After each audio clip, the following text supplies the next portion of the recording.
જય ભીમ.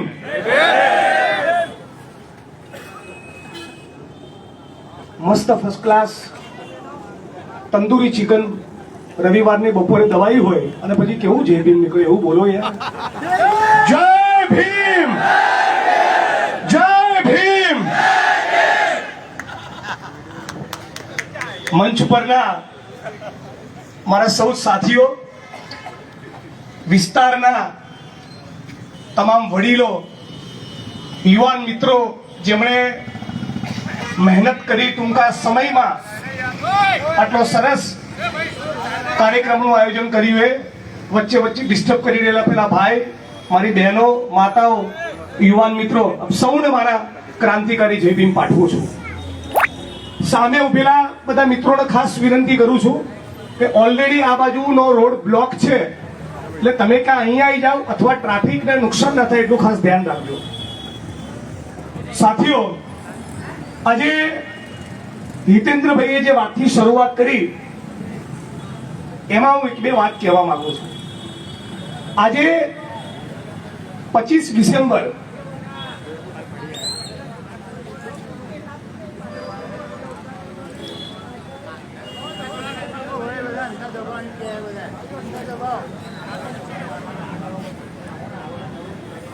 ભાઈ મિત્રો, આ બાજુ તમારી જરા વાત પતી જાય. આજે 25 ડિસેમ્બર એ મનુસ્મૃતિ દહન દિવસ છે. એટલે એક તો ઐતિહાસિક વાત થઈ કે ડોક્ટર બી.આર. આંબેડકર, આપણા બધાના બાબા સાહેબે આ મનુસ્મૃતિનું 1927માં મહાડના ઐતિહાસિક સત્યાગ્રહ વખતે એ મનુસ્મૃતિનું દહન કરેલું. આજે સમજવાનું એ છે કે શું 2024ના ભારતમાં અને શું 2024ના ગુજરાતમાં આ મનુસ્મૃતિ જીવે છે? જો એ ઇતિહાસની ઘટના હોય ને પતી ગઈ હોય તો એની બહુ ચર્ચા કરવાનો મતલબ રહેતો નથી. કોઈક દિવસ ઇતિહાસના પાઠમાં આવે ને વાત જતી રહે.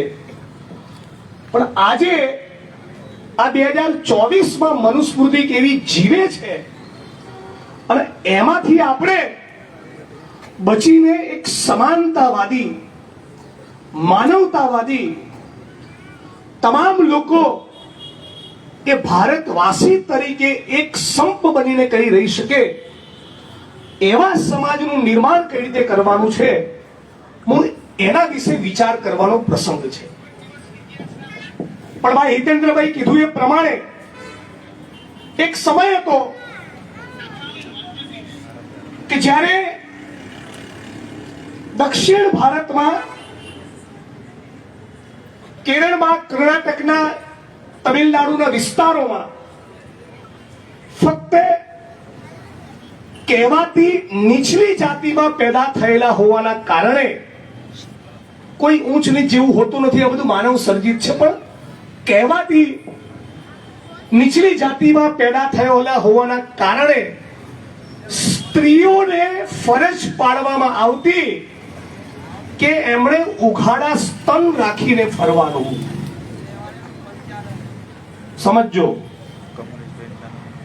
મહારાષ્ટ્રની અંદર અને બીજા પ્રદેશોમાં ફરજ પાડવામાં આવતી કે તમારું થૂંક, તમારો ગળફો એ આ ભારત ભૂમિને પ્રદૂષિત ના કરે એટલા માટે ગળામાં કુલડી રાખવાની, અને તમારા પડછાયાના કારણે આ ભારત ભૂમિ પ્રદૂષિત ના થાય એટલા માટે પાછળ ઝાડુ રાખવાનું. જો કોઈ સમાનતાની, બરાબરીની વાત કરે એટલે મંચ ઉપર 4-5 ખુરશીમાં અમે બધા જ લોકો એક લેવલ ઉપર બેઠા છીએ. પણ મનુસ્મૃતિ એવું કહે છે કે શૂદ્ર સમાજનો વ્યક્તિ એ કહેવાતા ઊંચના વર્ણોની બરાબરીની વાત કરે કે એની બરાબર બેસવાની કોશિશ કરે તો એના સાથળને, એની જાંગને એવી રીતે ચીરી નાખવી કે ના જીવતો રહી શકે ના મરી શકે. આ મનુસ્મૃતિમાં લખેલું છે. મનુસ્મૃતિ પ્રમાણે ફક્ત શૂદ્રો અને દલિતોય નહીં, સર્વ સમાજની સ્ત્રીઓએ સમાનતાનો અધિકાર નહીં, સ્વતંત્રતાનો અધિકાર નહીં, સંપત્તિ રાખવાનો અધિકાર નહીં અને શિક્ષણનો પણ અધિકાર નહીં. એટલે કે મનુસ્મૃતિ પ્રમાણે સ્મૃતિ ઈરાનીને પણ શિક્ષણનો, સ્વતંત્રતાનો, સમાનતાનો અધિકાર નહીં, નહીં અને નહીં. અને એટલા માટે જ જો તમે કદાચ નોંધ્યું હોય તો હિન્દુત્વની વાત કરનારા સંગઠન આરએસએસ નો વડો એ ફક્ત પુરુષને જ બનાવવામાં આવે છે. એમાં ક્યારેય કોઈ સ્ત્રીને સ્થાન મળતું નથી, ભલે ગમે તેટલી ભારત માતા કી જય કહેતા હોય. ભારત માતા કી જયનો નારો તમારા અને મારા કરતા બી વધારે લગાડશે. ફાટવા તો બહુ છે એમને. પણ 1925 માં આરએસએસ બન્યું મનુસ્મૃતિના સંસ્કારો સાથે. ત્યારની ઘડી આજનો દિવસ એક પણ સ્ત્રી, એક પણ મહિલા એ આરએસએસ ના પ્રમુખ પદે બેસી શકતા નથી. એટલે પહેલા તો સમજી લેવું કે આ જો હિન્દુઓનું સંગઠન હોય તો પણ એ હિન્દુ પુરુષોનું સંગઠન છે. એમાં હિન્દુ સ્ત્રીઓને સ્થાન નથી, એમાં દલિત સ્ત્રીઓની વાત નથી, સર્વ સમાજની સ્ત્રીઓની વાત છે. એટલે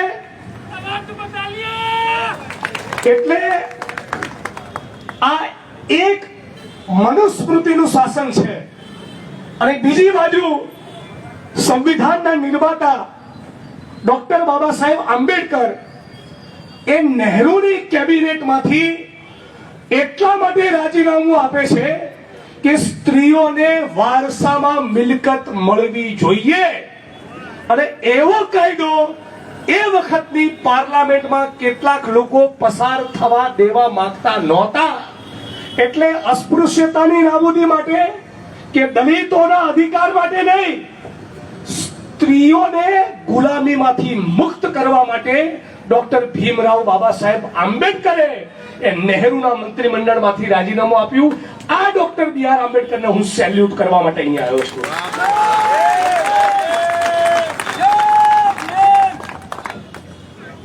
આપણે આજના પ્રસંગે ઇતિહાસને વાગોળતી વખતે, ઇતિહાસને વાત કરતી વખતે આજના દિવસે આપણે જાતિ વ્યવસ્થા મુક્ત ભારતનું નિર્માણ, સર્વ સમાજની સાચા અર્થમાં એકતા સ્થપાય એવા રાષ્ટ્રનું નિર્માણ કઈ રીતે થાય એના વિશે વિચારવાની જરૂર છે.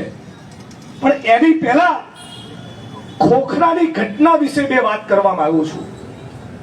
આપ સૌ જાણો છો એમ 3 દિવસ પૂર્વે અમદાવાદ શહેરના ખોખરા વિસ્તારને કઈ ચાલી જયંતિ વકીલની ચાલીના ઝાપે આ જ પ્રમાણે ડોક્ટર બાબા સાહેબ આંબેડકરનું સ્ટેચ્યુ અને એને ખંડિત કરવાની, એનું અપમાન કરવાની, એના ચશ્મા અને એ સ્ટ્રક્ચરને, એ પ્રતિમાને નુકસાન કરવાની કોશિશ કરી.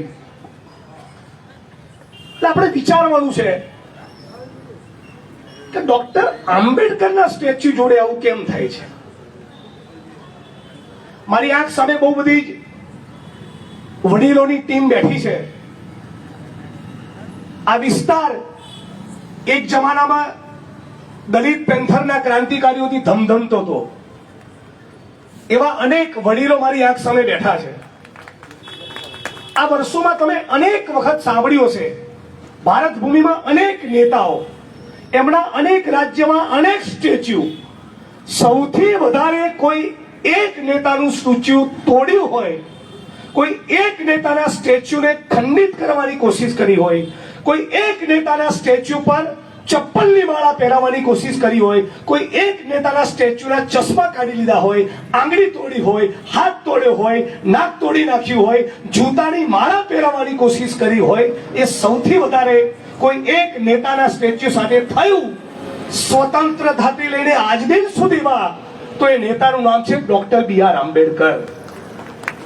હવે સમજવાનું છે કે બીજા બધા નેતાઓને આ વ્યક્તિત્વના સ્ટેચ્યુને કેમ નુકસાન કરે છે. એટલા માટે કે તમારી ગજાનંદની ચાલીમાં કોઈ કચરાભાઈ રહેતા હતા. એ કચરાભાઈ એ મહેસાણાના વિસનગરના જે ગામમાંથી આયા, એને એ કચરા અહીંયા એવી રીતે બોલાવતા હતા. શું નામ રાખતા હતા? કચરો, મેલો, ધૂળિયો, મફતિયો. વાત સાચી? આ મફલો જેને કહેતા હતા, આ કચરો જેને કહેતા હતા, આ ધૂળિયો અને સકરો જેને કહેતા હતા, એનો છોકરો પ્રાંત અધિકારી અને કલેક્ટર બનીને લાલ લાઈટ વાળી ગાડી લઈને ગામમાં આવતો થયો ને, એ આના કારણે, આ ડોક્ટર બી.આર. આંબેડકરના કારણે. એટલા માટે એ કચરાની દાજ અહીંયા આવીને કાઢે છે. આ બળતરા એની છે. આ કચરાનો, સકરાનો, મફલાનો છોકરો એ BSNL માં લાગ્યો, રેલવેમાં લાગ્યો, ટીડીઓ, PSI, PI, મામલતદાર, પ્રાંત અને કલેક્ટર થયો, ધારાસભ્ય અને સંસદ સભ્યો, વિધાનસભા પાર્લામેન્ટ ગંજાવતો થયો. એની દાજ આ સ્ટેચ્યુ પર આવીને કાઢે છે.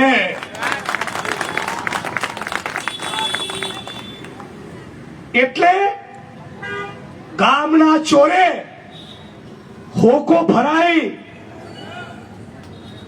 200-500 વીઘાનો ધણી હોવાના ઘમંડમાં ગામના નાકે જે ચૌદસ કરતા હતા, જે પટલાઈ કરતા હતા, જેવું સમજતા હતા કે આ દેવી પૂજક, આ રાવણ, આ ઠાકોર, આદિવાસી, આ ભીલ, આ માજી રાણા, આ દલિત, આ તો બધા અમારા પગની મોજડી તળે ચગદાવા પેદા થયા છે. એ લોકોએ કોઈની મોજડી તળે ચગદાવાના બદલે કલેક્ટર ઓફિસ સંભાળવાનું શરૂ કર્યું. એની દાજ કાઢે છે.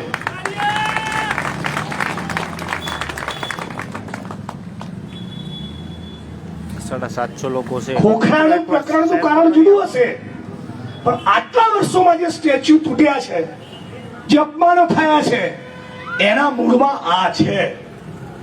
આજે અસારવાની ચાલીમાંથી નીકળેલો માણસ એ ચાંદખેડા, મોટેરા અને સાઈબાગમાં 1.25 કરોડનો 3 BHK નો ફ્લેટ રાખતો થયો. એ અલગ વાત છે. ફ્લેટ રાખીને તમને ગજાનંદ વાળાને ભૂલી ગયો, એ મને ખબર છે. પાછી એ અલગ વિષય છે. એનામાં મોટાનું બટન યાદ નહીં આવતું, એને સિમરનની ચિકન જ ભાવે છે, એ મને ખબર છે. પણ અનામતના કારણે એ મોટેરા અને ચાંદખેડાના સાઈબાગની સોસાયટીમાં 3 BHK નો ફ્લેટ એટલા માટે રાખતો થયો કે તમારામાંથી કોઈ, તમારા મારા ઘરમાંથી કોઈ રેલવેમાં નોકરી કરતું થયું, કોઈ શિક્ષક બનતું થયું, કોઈ કોન્સ્ટેબલ બની શક્યું, કોઈ તલાટી બની શક્યું, અને આ મનુસ્મૃતિનું શાસન ડોલવા માંડ્યું. અને એના કારણે આ મનુવાદીઓના પેટમાં તેલ રેડાયું છે. જે દલિતો માટે શબ્દ બોલવા બદલ એટ્રોસિટીઝ એક્ટ હેઠળ ગુનો દાખલ થાય. પેલા કચરો કહેતા, કચરો સાંભળતો નહીં, દૂર હોય ને કચરા સુધી અવાજ ના પહોંચે, કે પેલા મફલા સુધી અવાજ ના પહોંચે, મફલા અને જોડે પેલું 2 અક્ષરનું નામ બોલતા. એ બોલવાની ટેવ કઈ નથી. અને અચાનક એક દિવસ ભારતની પાર્લામેન્ટમાં 1989માં અનુસૂચિત જાતિ જનજાતિ અત્યાચાર અટકાયત અધિનિયમ એટ્રોસિટીઝ એક્ટ આવ્યો. અને એ એક્ટ આવવાના કારણે પેલો ચલમો ફૂકીને ગામના ચોરે જે પટલાઈ કરતો હતો, એને પેલું 2 અક્ષરનું નામ બોલવાના બદલે એને પોતાની જમાનત કરવા માટે, વકીલ હોદવા માટે દોડવું પડ્યું. આની દાજ અહીંયા આવીને કાઢે છે.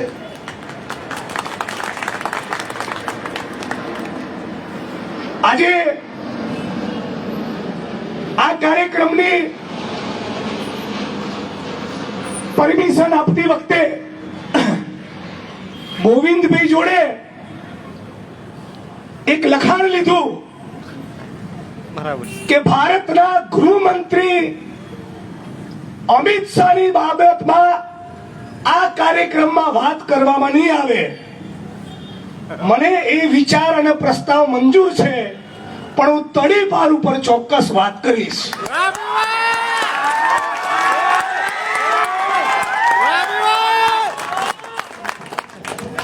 આજના દિવસે આજની સભામાં મારે અમિત અનિલ ચંદ્ર શાહ ગૃહ પ્રધાન ભારત રાજ્ય સાથે કોઈ લેવા દેવા નથી, પણ એક જમાનાના 302 ના આરોપી તડીપાર વિશે વાત કરતા મને કોઈ રોકી નહીં શકે. અને કમલમમાં વિધાનસભામાં પાર્લામેન્ટમાં બેસતા એમના ફોલ્ડરોને હજી મારો જીગરો ખબર જ નથી.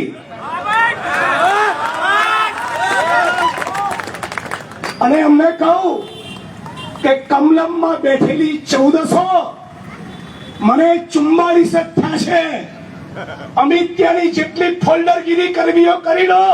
મારી જોડે બીજા 30 વાર બચ્યા છે, 30 વર્ષ. અને બધાનો હિસાબ થશે. ગેંગ્સ ઓફ વસેપુર નો ડાયલોગ ખબર છે ને? બાપ કા, દાદા કા, કાકા કા, સબકા બદલા લેગા રે તેરા ફૈઝલ.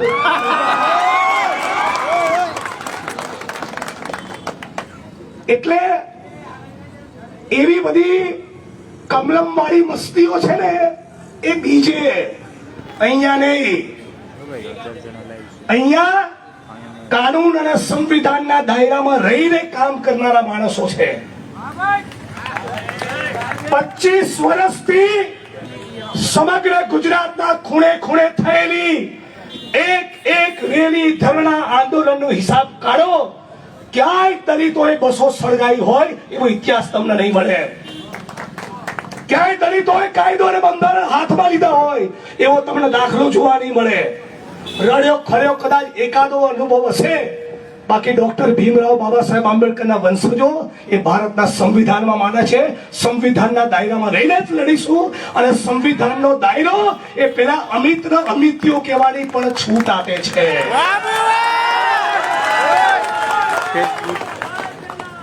કેમ એવું બોલ્યો અમિત્યો? આવું કેમ બોલ્યો? એટલા માટે કે આરએસએસ ની શાખામાં જ્યોતિબા ફૂલેની માનવતાની વાત શીખવાડવામાં આવતી નથી. આરએસએસ ની શાખામાં સુખદેવ, રાજગુરુ, અશફાકુલ્લા ખાન, રામપ્રસાદ બિસ્મિલ અને શહીદ આઝમ ભગતસિંહના વિચારો પીસરસવામાં આવતા નથી. મિત્રો 1200 લોકો છે. સરદાર વલ્લભભાઈ પટેલની વાત કરવામાં આવતી નથી. ભારત દેશના પ્રથમ શિક્ષણ મંત્રી મૌલાના આઝાદને યાદ કરવામાં આવતા નથી. રામાસ્વામી પેરિયાર અને બાબા સાહેબ આંબેડકરને યાદ કરવામાં આવતા નથી. શું શીખવાડે છે? નાથુરામ ગોડસે વિશે, અંગ્રેજોની ચાપલુસી કરનારા, માફીનામા લખનારા સાવરકર ને ગોલવરકર વિશે. અને એટલા માટે આ આરએસએસ ની કેડર, એમાંથી નીકળેલા લીડર, એમની ધમની અને શિરામાં એ મનુવાદનું ઝેર ભરેલું છે.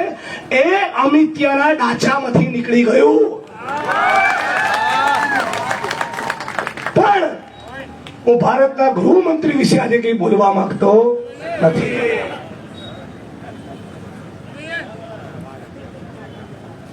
હવે આ મુદ્દે આ અમિત્યો માફી ના માંગે, ચિંતા ના કરતા હું.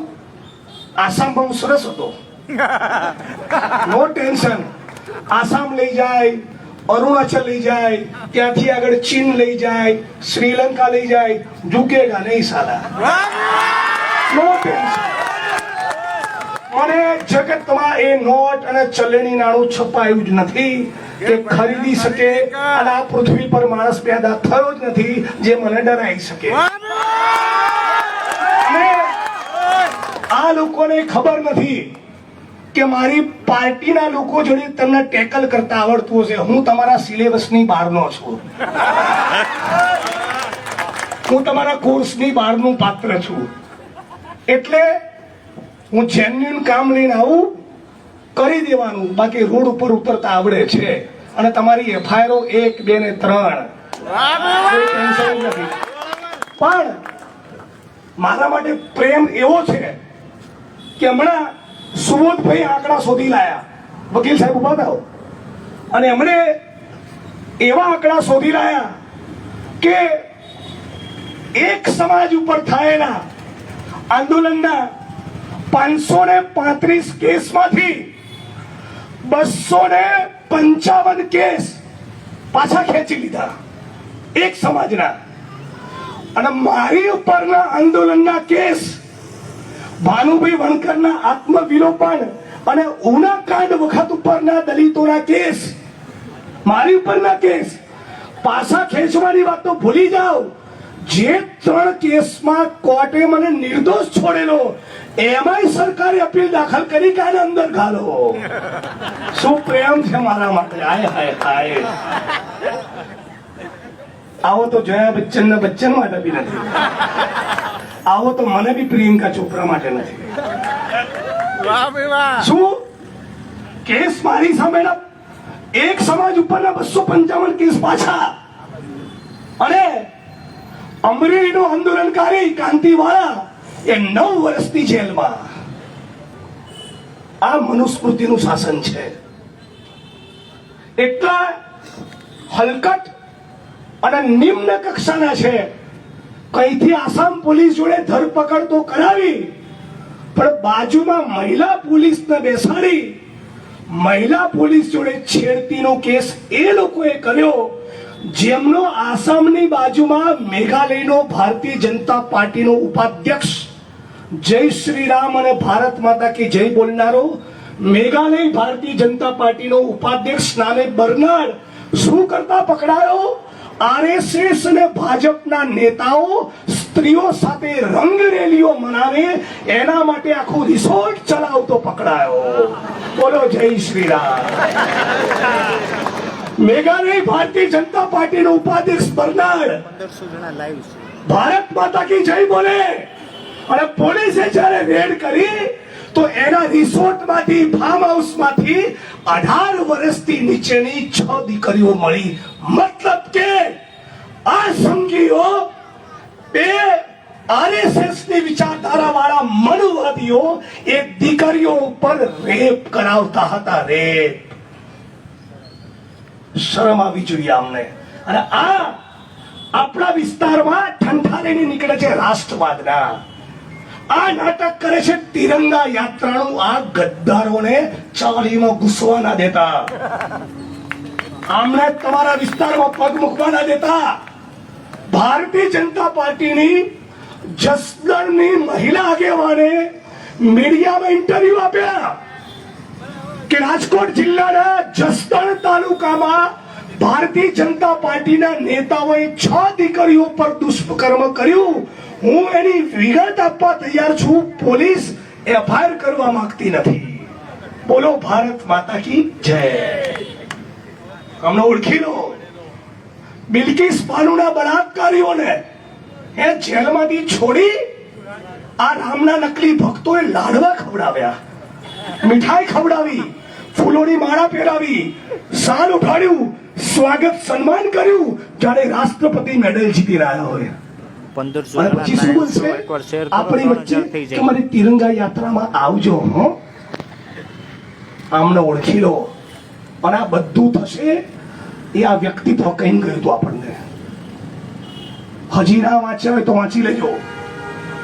આખા ભારતની અંદર આજે બહુ જ સિસ્ટમેટિકલી ભારતના તમામ ગરીબો, વંચિતો, ફક્ત દલિતોની વાત નથી, ફક્ત મુસ્લિમો, આદિવાસીઓની વાત નથી, સર્વ સમાજના ગરીબોને ધીમે ધીમે કઈ રીતે ખતમ કરવા અને પૂંજીપતિઓને કઈ રીતે તગડા કરવા, એના સિવાય કોઈ ધંધો ચાલતો નથી. 2 ગુજરાતી, મુકેશ અંબાણી અને ગૌતમ અદાણી, કેટલી સંપત્તિ એની જોડે? 16 લાખ કરોડ. અવાજ આવે છે ને છેલ્લે લક્ષ્મીબેન? 16 લાખ કરોડ. ગુજરાત સરકારનું બજેટ કેટલું? 3 લાખ કરોડ. અને બે ગુજરાતીઓ જોડે પૈસા કેટલા? ગુજરાત સરકારના બજેટ ગુણ્યા 5. હવે ગુજરાતમાં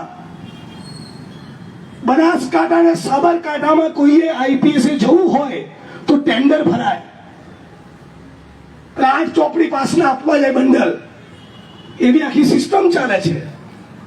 અને શું 3 થી 4 કરોડમાં તમને ગમતો જિલ્લો મળે? ઘણી વાર કલ્પના કરું કે તો 10-15 કરોડ કોઈ લઈને જાય તો આખા જિલ્લાના મામલતદાર, પ્રાંત કલેક્ટર ને એસપી એક કોર્પોરેટ કંપનીનો માલિક જ નક્કી કરે, ખરું કે નહીં? અને પછી એ ઉદ્યોગપતિએ ત્યાં આગળ સ્પેશિયલ ઇકોનોમિક ઝોન બનાવીને 40 ગામની જમીનો ખાઈ જવી હોય તો કોઈ મામલતદાર, પ્રાંત કલેક્ટર ને એસપી એની વચ્ચે આવે નહીં. ત્યાં આદિવાસી, ઓબીસી, દલિતોના બૂચ મારવા હોય તો મામલતદાર, પ્રાંત કલેક્ટર, એસપી વચ્ચે આવે નહીં. હવે મને સવાલ થાય છે કે 15-20 કરોડમાં આટલું મેનેજ થતું હોય તો જે લોકો જોડે, જે 2 જણા ગુજરાતીઓ જોડે, અદાણી અંબાણી જોડે 16 લાખ કરોડ છે, એ આખા ભારતનું બૂચ મારી જ દે ને, કે છોડે આપણા માટે? કશું બચે આપણા માટે? એટલે આમનું હિન્દુત્વનું જે પોલિટિક્સ છે, એ હિન્દુત્વનું પોલિટિક્સ એ ફક્ત પૂંજીપતિઓની ચાપલુસી કરવા માટે છે. એ હિન્દુ ગરીબોના પણ નથી. તમારામાંથી બધા કે નાસ્તિક નથી, મને ખબર છે. તમારામાંથી બધા કે બુદ્ધમાં ને કબીરમાં માને છે એવું નથી. તમારામાંના બધા ચાઉંડમાનું નેમ જ કરવા જાય છે ગામડે, મને ખબર છે. પણ હિન્દુ ધર્મમાં માનનારા શ્રમજીવીઓ સાથે, ખેડૂતો સાથે, મધ્યમ વર્ગ સાથે, આઉટસોર્સિંગ ફિક્સ પગારના કોન્ટ્રાક્ટના કર્મચારીઓ સાથે પણ આ આરએસએસ ના લોકોને કંઈ લેવા દેવા નથી. એમના લેવા દેવા ગૌતમ અદાણી જોડે, મુકેશ અંબાણી જોડે, ટાટા જોડે, બિરલા જોડે, રિયલ એસ્ટેટના માફિયાઓ જોડે, ઉદ્યોગપતિઓ જોડે, પૂંજીપતિઓ જોડે. અને સામાન્ય ગરીબ હિન્દુઓનું નખોદ વળતું હોય તો આ લોકોને કંઈ લેવા દેવા નથી. આ વાત પણ તમારા આજુબાજુના વિસ્તારોમાં કરજો અને સમજાવજો. બીજી ખાસ મહત્વની વાત, 28મી તારીખે 2 દિવસ પછી ખોખરા જે જગ્યાએ ડોક્ટર બાબા સાહેબ આંબેડકરનું સ્ટેચ્યુ તોડ્યું, ત્યાંથી બહેરામપુરા ગીતા મંદિર થઈ સારંગપુર ડોક્ટર બાબા સાહેબ આંબેડકરના સ્ટેચ્યુ સુધી એક રેલીનું આયોજન અનિત્યની વિરુદ્ધમાં કર્યું છે. તમારે બધાએ મોટી સંખ્યામાં હાજર રહેવાનું છે. બધા આવશો? 2 હાથ ઊંચા કરીને જય ભીમ કહો. ડોક્ટર બાબા સાહેબ આંબેડકરની સોગંદ મને પ્રોમિસ આપો છો? બધા આવવાનું છે. અને જ્યાં સુધી એ માફી માંગે નહીં ત્યાં સુધી આંદોલન છોડવાનું નથી. અને આ મીટિંગ એ આંદોલનની શરૂઆત છે. કીર્તનનગર વિસ્તારમાંથી થયેલી આ મીટિંગ. આજે જ હમણાં કોઈકની જોડે વાત થઈ, આ જ મુદ્દે જુનાગઢમાં ફેબ્રુઆરીમાં 25,000 SC ST OBC માઇનોરિટીનું સંગઠન આપણે કરીએ છીએ. 25,000ની રેલી પ્લાન કરીએ છીએ. અને બીજી મહત્વની વાત, હમણાં મહીસાગરમાં હું 20 દિવસ કલેક્ટર નેહા કુમારીના મુદ્દે આંદોલન કરતો તો તમે કદાચ જોયો હશે. જમણા પગમાં 2 ફ્રેક્ચર હતા, ફ્રેક્ચર વાળા પગે 19 દિવસ મહીસાગરમાં રહ્યો. તમે જાણો છો બધા એ મહીસાગરની કલેક્ટર શું બોલી? હું ધારાસભ્ય છું, મારા મત વિસ્તારમાં મેં લોક દરબાર રાખ્યો હોય. 2 અવાજ બરાબર આવે છે? હાથ ઊંચો કરો પાછળ. છેલ્લી લાઈનમાં અવાજ આવે છે? Very good. મારા મત વિસ્તારમાં લોકોના પ્રશ્નોની રજૂઆત સાંભળવા મેં લોક દરબારનું આયોજન કર્યું હોય તો હું કોઈને એવું કહી શકું એ ટોપા વારે વારે અરજી લઈને નહીં આવવાનું? ચાની કિટલીમાં 4 ભાઈબંધો જોડે બેસીને જે ભાષા વાપરીએ એ સરકારી કાર્યક્રમના મંચ ઉપરથી ના થાય. આ કલેક્ટર પોતાના સત્તાના ઘમંડમાં 29 વર્ષના વિજય પરમાર નામના દલિત યુવાન ने શું બોલી, ये तो चप्पल खोलकर मारने लायक है हरामी साला, बास्टर्ड કીધું। તમે કલ્પના કરો, કોઈ પણ વ્યક્તિને જાહેરમાં હરામી કહેવો એ એની માના ચારિત્ર ઉપર સવાલ કરવા બરાબર થયું। એક કલેક્ટર કક્ષાની વ્યક્તિ એક દલિત સમાજના વ્યક્તિને કે કોઈ પણ સમાજના વ્યક્તિને સરકારી કાર્યક્રમના મંચ ઉપરથી 5 લોકોની હાજરીમાં બાસ્ટર્ડ કે હરામી કે ચપ્પલથી મારવાની વાત કરે તો કલેક્ટર તો ઠીક, ભારતની કોઈ પણ કચેરીમાં એનો કારકુન તરીકે પણ એક દિવસ નોકરી કરવાનો અધિકાર નથી। એ વાત પણ કહેવા માંગુ છું। એવું બોલી કે 90% દલિત અને આદિવાસી એટ્રોસિટીના કેસ બ્લેકમેલિંગ માટે કરે છે। આપણે બ્લેકમેલિંગ માટે કેસ કરીએ છીએ। આજે જાહેર સભામાંથી કહું છું કે 0.5%, 1%, 2%, 5% બોગસ માણસો અમારામાં બી છે, પણ એના કારણે આ રાત દિવસ જાતિ વ્યવસ્થાનો ભોગ બનેલો, અસ્પૃશ્યતા આભડશેટનો ભોગ બનેલો, આજે પણ મૃત પશુઓના નિકાલનું કામ કરનારો દલિત, મેલું ઉપાડનારો દલિત, ઉભરાતી ગટરમાં ઉતારનારો દલિત એ આટલા ભયંકર ટોર્ચરનો ભોગ બન્યો હોય તો કલેક્ટરની જવાબદારી આવા આદિવાસી દલિત અને ગરીબ માટે લાગણીભર્યું વર્તન કરવાનું હોય, એના બદલે એના વિશે એવું કહે કે 90% ભારતના દલિત અને આદિવાસી એ એટ્રોસિટીઝના કેસ બ્લેકમેલિંગ માટે કરે છે। તમને કહું, મેં એની સામે પોલીસ ફરિયાદ આપી છે અને મેં નક્કી કર્યું છે કે બેન, મહીસાગરની કલેક્ટર તું કહે છે કે 90% આદિવાસી અને દલિત એટ્રોસિટીના કેસ ખોટા કરે છે તો તારી સામે હવે મારે સાચો કેસ કરવો છે। જાહેરમાં 90% એટ્રોસિટીના કેસ દલિત આદિવાસી ખોટા કરે છે આવું કહેવું એ વકીલ તરીકે કહું છું, એટ્રોસિટીઝ એક્ટની કલમ 3(1)R મુજબ ક્રિમિનલ ઓફેન્સ, ફોજદારી ગુનો બને છે। એને સુપ્રીમ કોર્ટ ઓફ ઇન્ડિયા સુધી છોડવાની નથી અને એ બાબતે પણ આખા ગુજરાતમાં આપણો એક સંદેશ, આપણો મેસેજ જવો જોઈએ। આની સામે નેહા કુમારીને સસ્પેન્ડ કરી એની સામે એફઆઈઆર ના કરે અને આ અમિતીઓ માફી ના માંગે તો 14મી એપ્રિલ અથવા 1લી એપ્રિલના દિવસે આખા ગુજરાતમાં રોડ ઉપર ઉતરીને આંદોલન કરવાનો કોલ આપણે આપવાનો છે। આની તૈયારીમાં લાગી જાઓ અને એ દિવસે પોલીસ પરમિશનનો લેટર આપવાનો નથી। એ દિવસે લાઠી ખાવાની તૈયારી સાથે નીકળવાનું છે। અને તાળીઓ પાડનારા મિત્રોને ખાસ કહું, અત્યારે હું છું અને ટોળું છે એટલા પૂરતી હિંમત ના બતાવતા મારી માતાઓ અને બહેનોને ખાસ કહું છું, એવી દીકરીઓ અને એવા દીકરાઓ પેદા કરો કે જે પોલીસનો દંડો સાચા કામમાં, સાચા આંદોલનમાં ખાઈને આવે તો તમે તમારી દીકરીને અને દીકરાને એવું કહો કે વાહ મારી દીકરી, વાહ તે મારું ધાવણ આજે ઉજાડ્યું। આવી દીકરીઓ પેદા કરો, આવા દીકરા પેદા કરો જે સત્ય માટે, સાચા માટે તમામ ગરીબ પીડિત વંચિતોની લડાઈ લડતા હોય। બાકી 14મી એપ્રિલના દિવસે બાબા સાહેબના સ્ટેચ્યુના માળા પહેરાવાથી કોઈ ક્રાંતિ થવાની નથી। એ તો મૂર્તિ પૂજાના ઘોર વિરોધી હતા। ડોક્ટર બાબા સાહેબ આંબેડકર એવું ઈચ્છતા હતા કે પુસ્તકાલયો બને, સારી શાળાઓ બને, સારી લાઇબ્રેરી અને યુનિવર્સિટી સ્થપાય।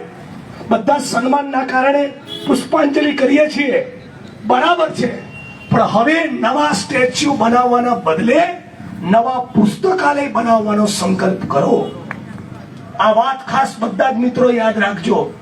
અને આ મનુવાદ સામેની લડાઈ, આ નેહા કુમારી અને અમિત્યાના મનમાં જે મનુસ્મૃતિ જીવે છે એની સામેની લડાઈ એ સ્ટેચ્યુને માળા અર્પણ કરવાથી નહીં, એ ડોક્ટર બાબા સાહેબ આંબેડકરની વિચારધારા પુસ્તકાલયમાં સમજવાથી થશે। અને સાથોસાથ એના માટે રોડ પર ઉતરી સંઘર્ષના મેદાનમાં પણ આવવું પડશે. આવનારો દિવસ એ ભારતના ગરીબો વંચિતો માટે બહુ ખરાબ આવવાનો છે. અત્યારે જે પરિસ્થિતિનું નિર્માણ થયું છે, જેટલું પણ 70 વર્ષમાં બંધારણના કારણે, બાબા સાહેબના કારણે મળ્યું, એ બધું જ ધીરે ધીરે કરીને આ લોકો ખતમ કરી રહ્યા છે. તમે જોઈ લો, આ આસારવામાંથી જે પીએસઆઈ, પીઆઈ, ડીવાયએસપી, એસપી, મામલતદાર, પ્રાંત કલેક્ટર, ધારાસભ્ય થયા આસારવામાંથી, એ બધા એ સરકારી સ્કૂલોમાં ભણેલા. એ બધા આપણી ચાલીઓની આજુબાજુ કોઈ માસ્ટર જોડે ટ્યુશન કરાવવા જતા. એ બધા એ ગામડાની સ્કૂલોમાં ભણ્યા. આ બધી જ સ્કૂલો જેમાં ગરીબો ભણે, એ તમામ શાળાઓ સિસ્ટમેટિકલી ગુજરાત અને આખા ભારતમાં આ આરએસએસ બીજેપીની સરકારે બંધ કરવાનું શરૂ કરી દીધું. સરકારી શાળાઓ બંધ થઈ રહી છે. પ્રાઇવેટ સ્કૂલોમાં ગરીબ સમાજમાંથી આવતા હોવાના કારણે એમને પણ ભણવું પોસાતું નહોતું. એમાંય કાળઝાળ મોંઘવારી આવી અને હવે બિલકુલ પ્રાઇવેટમાં પોતાના સંતાનોને ભણાવવું પોસાતું નથી. એક સ્કોલરશીપનો જે નાણાકીય ટેકો હતો ગરીબ વિદ્યાર્થીઓને, તો તમને મેસેજ મળ્યો હશે, આદિવાસી સમાજની ટ્રાયલ તરીકે, પ્રયોગ તરીકે પોસ્ટ મેટ્રિકની સ્કોલરશીપ આખા ગુજરાતમાંથી બંધ કરી દીધી. 3 વર્ષ સુધી 55 લાખ ભારતના દલિત આદિવાસી વિદ્યાર્થીઓની સ્કોલરશીપ બ્લોક કરી રાખી. નવી સરકારી જાહેરાતો પડતી નથી, એટલે ખાનગી કંપનીમાં 8 કલાકના 450 કોન્ટ્રાક્ટમાં કૂટાવાનું. હવે અત્યારે જે લોકો ચાંદખેડામાં અને સાઈબાગમાં 3 BHK ના ફ્લેટમાં રહે છે, એ લોકો જે BSNL ના રેલવેમાં લાગેલા ટીડીઓ અને ડીડીઓ બન્યા હતા, એમના દીકરા હવે ONGC IOC માં લાગવાના નથી. પ્રાઇવેટમાં જાવ અને 450 રૂપિયામાં કૂટાવ, એ જ એમનું જીવન છે. આટલું ઓછું હતું એમ અમુક તેજસ્વી તારલા, ઓબીસી, આદિવાસી, દલિત, મુસ્લિમ, વંચિત વર્ગમાંથી આવતા તેજસ્વી તારલાઓ, આ બધી જ નાગાઈ છતાં, આ પ્રાઇવેટાઇઝેશન છતાં, આ મોંઘવારી છતાં, આ બંધ પડી રહેલી શાળાઓ છતાં, મોંઘી ફી છતાં, બંધ થયેલી સ્કોલરશીપ છતાં, પોતાની મહેનતના કારણે યુપીએસસી પાસ કરતા. તો હવે આ લોકો નવો ધંધો લાયા, લેટરલ એન્ટ્રી. અને યુપીએસસી પાસ કરનારા માણસોની જરૂરત નથી. મન ફાવે એ માણસને વોટર એક્સપર્ટ ડિક્લેર કરીને પાણી પુરવઠા વિભાગમાં કેન્દ્ર સરકારનો સેક્રેટરી બનાવી દેવાનું. બોલો જય શ્રી રામ. આ તમારું મારું પૂછ મારવાનો કાર્યક્રમ કરી રહ્યા છે. આને સમજો. આને શું કહેતા હતા બાબા સાહેબ આંબેડકર? પ્રતિક્રાંતિ. જાતિ વ્યવસ્થાની સામે ગૌતમ બુદ્ધે એક ઐતિહાસિક મુવમેન્ટ કરી. ભાઈ આ બાજુ અવાજ આવે છે. એ જાતિ વ્યવસ્થાની સામે ડોક્ટર બાબા સાહેબ આંબેડકરે સમાનતાની વાત કરી, માનવતાની વાત કરી, એક ક્રાંતિને જન્મ આપ્યો. અને એ ક્રાંતિ એવી ફેલાઈ કે આજે પણ પુરાતત્વ શાસ્ત્રીઓ, આર્કિયોલોજિસ્ટ એ પ્રાચીન નગર શોધવા નીકળે તો ઈરાનથી લઈને વિયેતનામ સુધી ગૌતમ બુદ્ધની મૂર્તિઓ નીકળે છે. બુદ્ધના વિહારો આખા ભારતમાં હતા. નાલંદા યુનિવર્સિટીમાં ભણવા માટે રસ્તામાં જીવનું જોખમ છતાં છેક મધ્ય એશિયામાંથી લોકો ભણવા આવતા. એટલે બુદ્ધનું સાહિત્ય હતું, બુદ્ધના ભિક્ષુકો હતા, બુદ્ધની વિચારધારાનો એટલો બધો વ્યાપ થયેલો કે ભારત સિવાય 50 થી વધારે રાષ્ટ્રમાં બુદ્ધિઝમનો ફેલાવો થયેલો. આ બધું સમાનતા, સ્વતંત્રતા, માનવતા અને જાતિ વિહીન સમાજની રચનાની વાત કરતું આ જાતિવાદી તત્વોને ના ગમ્યું એટલે બુદ્ધના વિહારો તોડી નાખ્યા, બુદ્ધનું સાહિત્ય ખતમ કર્યું અને પુષ્પસુન મિત્ર જેવા માણસોએ હજારો લાખો બુદ્ધિસ્ટ ભિક્ષુકોના પણ કત્લેઆમ કર્યા.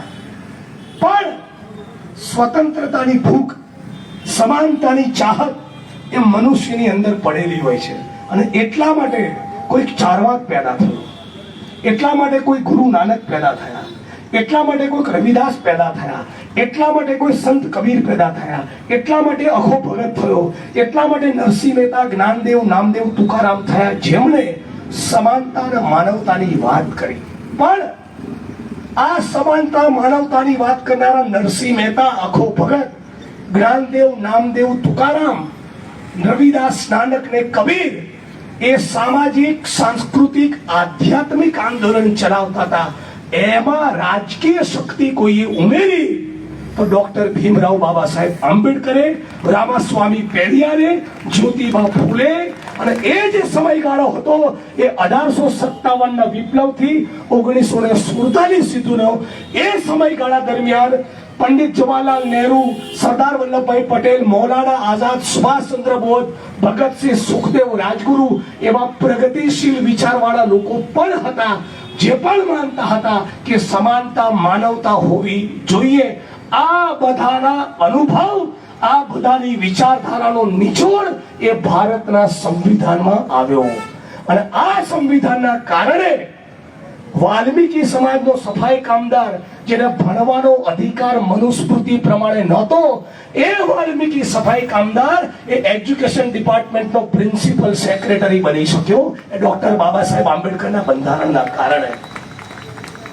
એના કારણે ગામડા છોડી મિલોમાં મજૂરી કરવા, જે મંજુશ્રી મિલની ચાલીમાં 70-80 આપણો માણસ આવ્યો, એનો દીકરો ભણી એ મોટો કોન્ટ્રાક્ટર થયો, બિઝનેસમેન થયો, ઓફિસર થયો.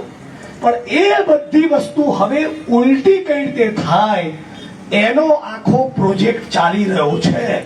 વડીલોને ખબર હશે 1960 થી 2000 સુધી સાથણીમાં જમીનો ફાળવતા આદિવાસી, ઓબીસી, દલિતોને મારી દીધી એની ચોકડી. સરકારી સ્કૂલો બંધ, ચારે બાજુ પ્રાઇવેટાઇઝેશન. એટલે 70 વર્ષમાં જે પણ મળ્યું એ બધું ઉલટું કરી દેવાનું, અને આ બુદ્ધે કોઈ મેવાણી બોલે તો એને આસામની જેલમાં નાખવાનો આ જ ધંધો ચાલે છે. અને એટલા માટે ગૌતમ બુદ્ધની ક્રાંતિને ઉલટાવવાનું કામ જે મનુવાદી, જાતિવાદી તત્વોએ કર્યું એને ડોક્ટર બાબા સાહેબ આંબેડકર પ્રતિક્રાંતિ કહે છે.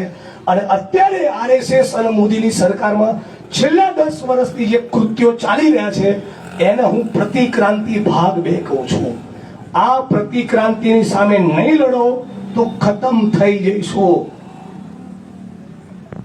ચાની કીટલીઓના પાના ગલ્લે મસાલા મસલીને પોટલીઓ મારવાના બદલે જ્યોતિબા ફૂલેનું પુસ્તક ગુલામગીરી વાંચો. ડોક્ટર બાબા સાહેબ આંબેડકરના સંઘર્ષ વિશે વાંચો.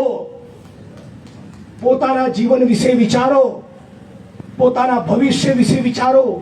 રોડ ઉપર ઉતરીને આંદોલન કરતા શીખો. એક એવી પેઢીનું નિર્માણ કરો જે પેઢીનું નિર્માણ કરવાનું સ્વપ્ન બાબા સાહેબ આંબેડકર, જ્યોતિબા ફૂલે અને ગૌતમ બુદ્ધનું હતું. એક એવા સમાજનું નિર્માણ કરવાની તૈયારી કરો જે શહીદ આઝમ ભગતસિંહ બનાવવા માંગતા હતા. આ બધું પહેલા આપણે કરીએ. આજે કલેક્ટર નેહા કુમારી દુબે બોલી, મહીસાગરની જે કલેક્ટર કચેરીમાંથી બોલી, એ મહીસાગર કલેક્ટર કચેરીના બિલ્ડિંગના પાયાની એક ઈંટમાં દાહોદ, ગોધરા, સંતરામપુર અને બાંસવાડાના આદિવાસી કડિયા મજૂરોનો લોહીનો પરસેવો છે. ગુજરાતની વિધાનસભાના મકાનમાં જે હું બેસું છું કે પોલીસના મિત્રો સાહેબાગના જે પોલીસ સ્ટેશનમાં બેસે છે કે અમદાવાદની કલેક્ટર કચેરી હોય, એ કોઈ દેવી પૂજક, કોઈ ઠાકોર, કોઈ આદિવાસી દલિત કડિયા મજૂરોનો લોહીનો પરસેવો છે. આ શ્રમિકોને શું મળ્યું? કશું નહીં. પેદા કરી આપણે અને જલસા કર્યા અદાણી. ઈટોના ભઠ્ઠામાં આપણે, કેમિકલની ફેક્ટરીઓમાં આપણે, ચણતર પ્લાસ્ટરની સાઇટમાં આપણે, કચરા પોતા કરવા મોટી મોટી સોસાયટીઓમાં આપણે જઈએ, કાળી મજૂરી આપણે કરવાની, આશા વર્કર આપણે, આંગણવાડીની બહેનો આપણે, જીઆરસીએફના જવાન આપણે, સફાઈ કામદાર આપણે, કોન્સ્ટેબલ આપણે, અને જલસા કરે ખાલી આઈએસ, આઈપીએસ, ધારાસભ્ય, સંસદ સભ્યો અને ઉદ્યોગપતિઓ.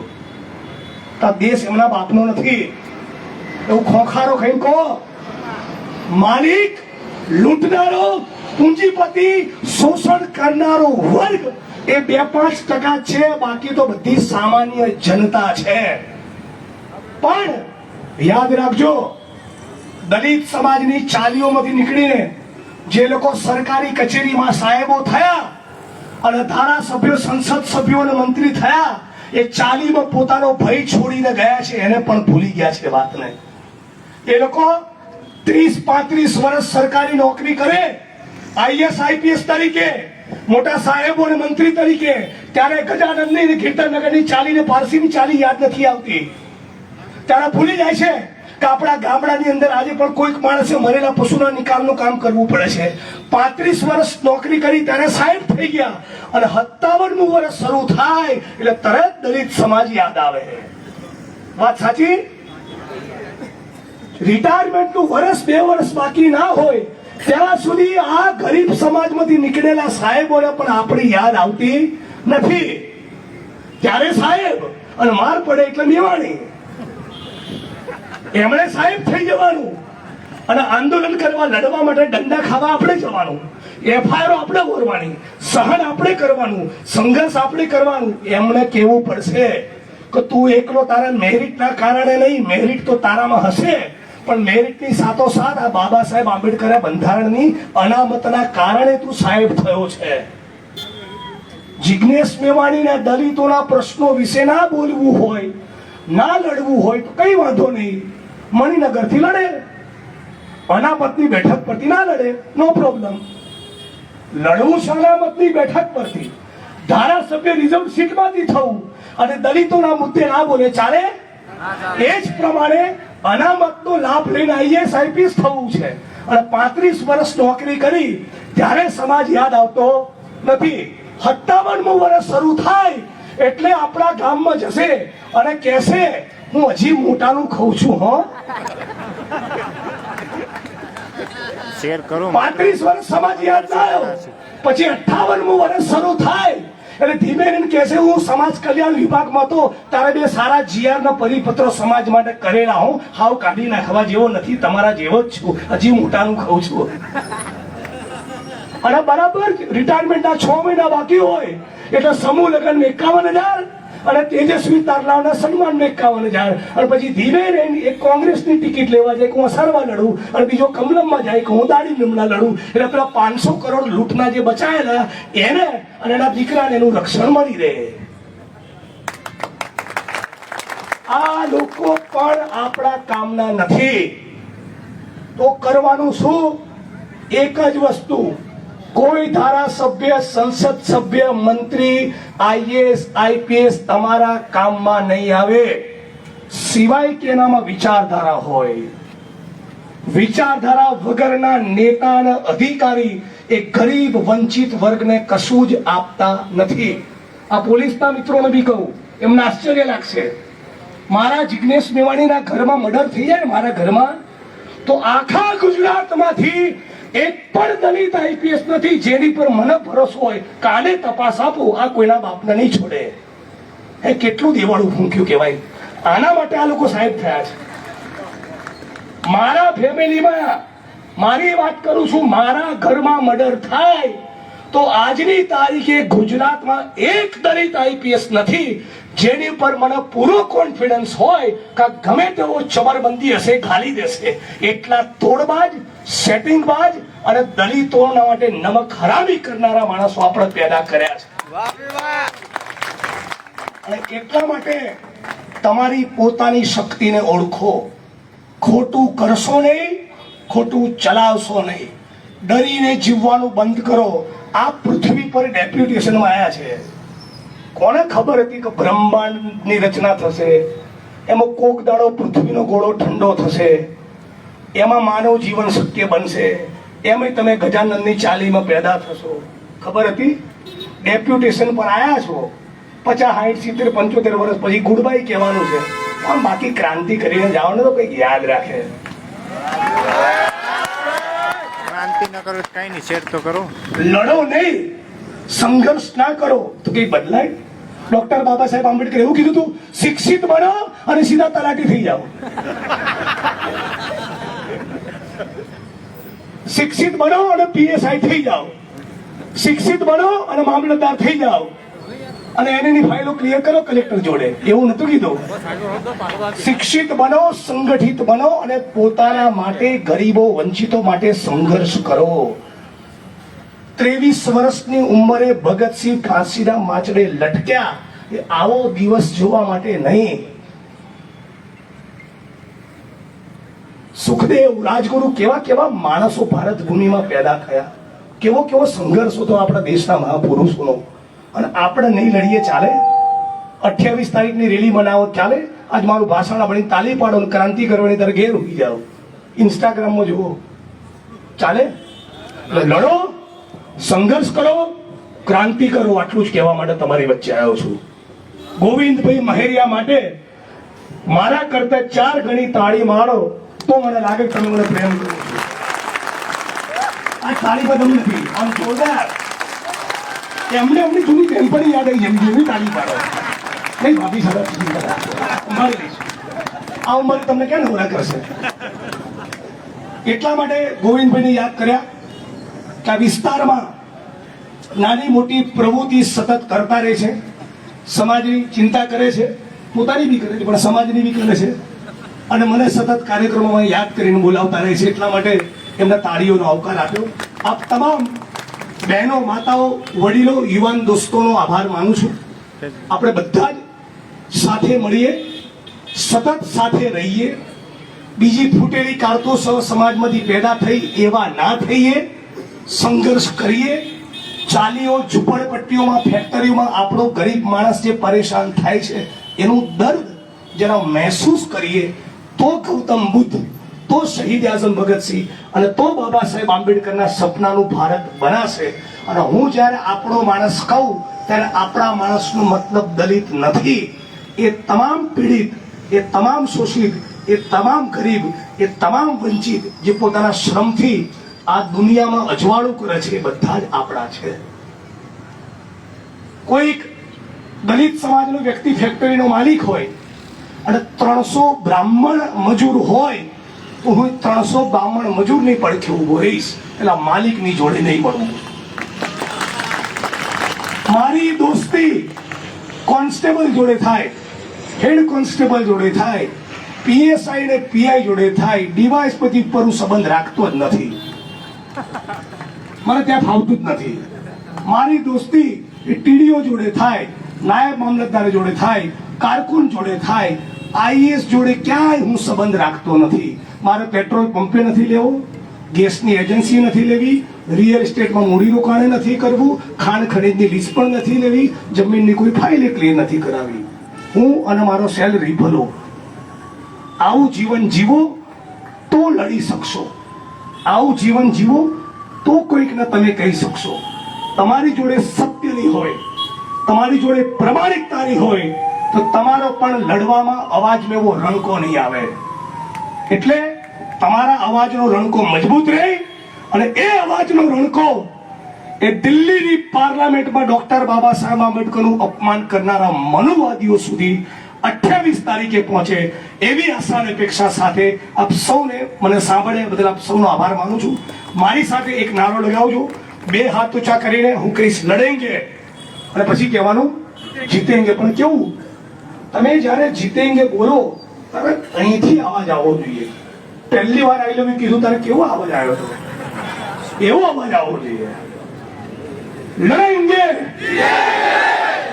ના ચાલે, પાવરફુલ લડેंगे, लड़ेंगे, इंकलाब जिंदाबाद, इंकलाब जिंदाबाद, इंकलाब जिंदाबाद. अभी तो ये लड़ाई है, आगे और लड़ाई है, अभी तो ये लड़ाई है, आगे और लड़ाई है, अभी तो ये लड़ाई है, आगे और लड़ाई है. जय जय जय जय जय भीम, जय भीम, जय भीम, जोर से बोलो जय भीम, जय भीम, जय भीम, मैं भी बोलूं जय भीम, जय भीम, जय भीम, तुम भी बोलो जय भीम. जय भीम, जय भीम. लड़ेंगे, जीतेंगे, जय भीम, इंकलाब जिंदाबाद. ये धरती अपने आप की नहीं किसी के बाप की. लड़ेंगे और जीतेंगे. खूब खूब आभार.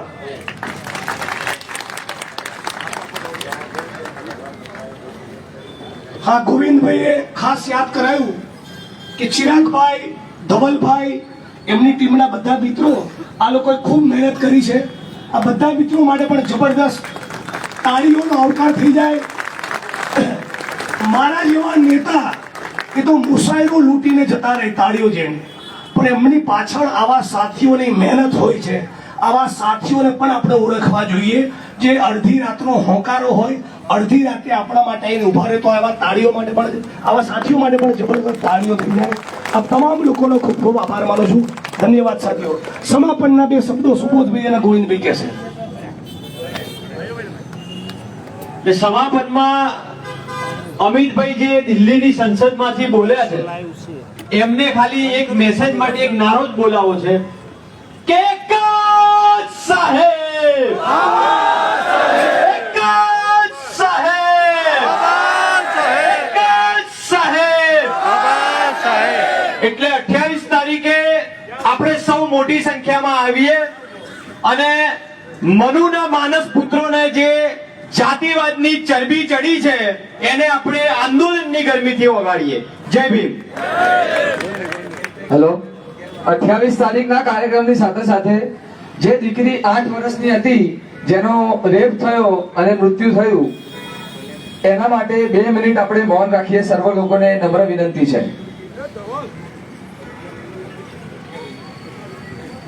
અને આપણા એક સંઘર્ષના સાથી બખિયાભાઈને નું અવસાન થયું છે, તો એમના માટે પણ આપણે 2 મિનિટનું મૌન રાખીએ.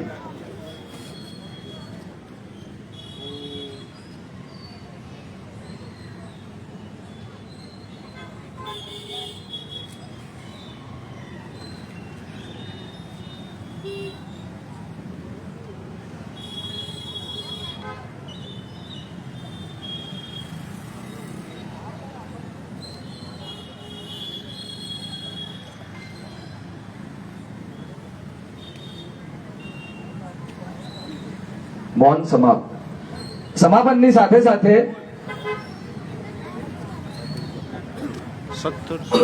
મિત્રો છેલ્લે એક વાત મારી જરા યાદ રાખજો ને ગંભીરતાથી વિચારજો. પટેલ સમાજને કોઈ ગાળ બોલે એટલે પટેલોની રેલી થાય,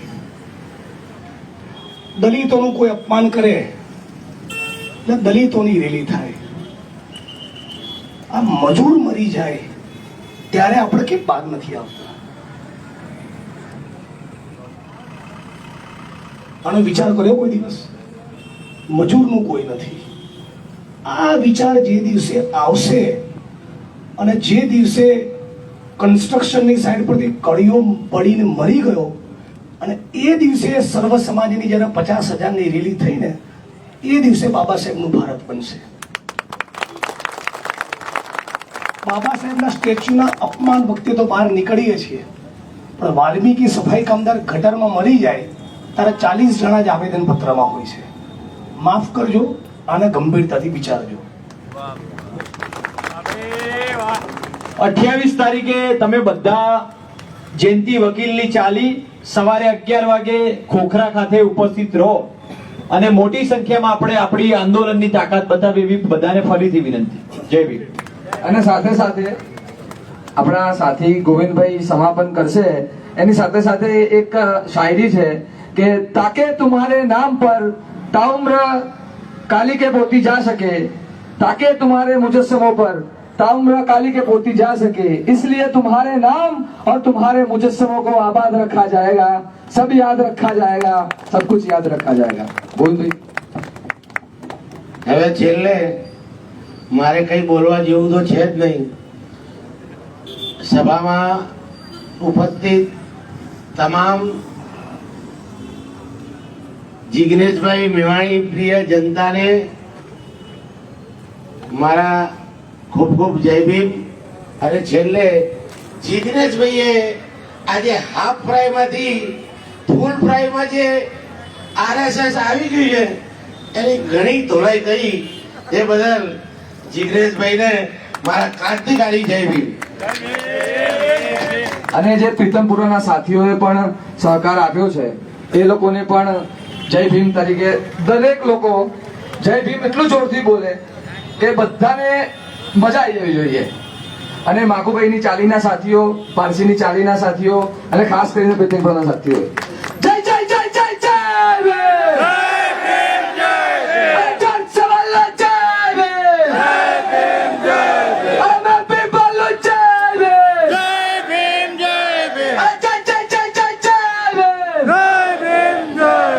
જય ભીમ ઇન્કલાબ જિંદાબાદ. અને પોલીસના સાથીઓ પણ જે સહકાર આપ્યો એ બદલ પોલીસના સાથીઓને પણ જય ભીમ.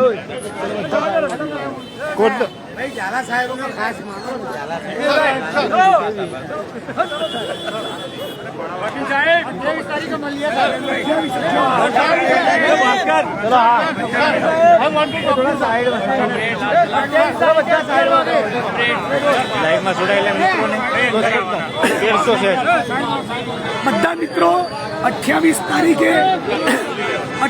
તારીખે તમારા તાલુકામાં જિલ્લામાં આંદોલન કરવાનું છે અમિત શાહના નિવેદનની વિરુદ્ધમાં. જય ભીમ ઇન્કલાબ જિંદાબાદ. લડેંગે જીતેંગે. શેર કરી દેજો. ઓકે જય ભીમ મિત્રો, શેર કરી દેજો.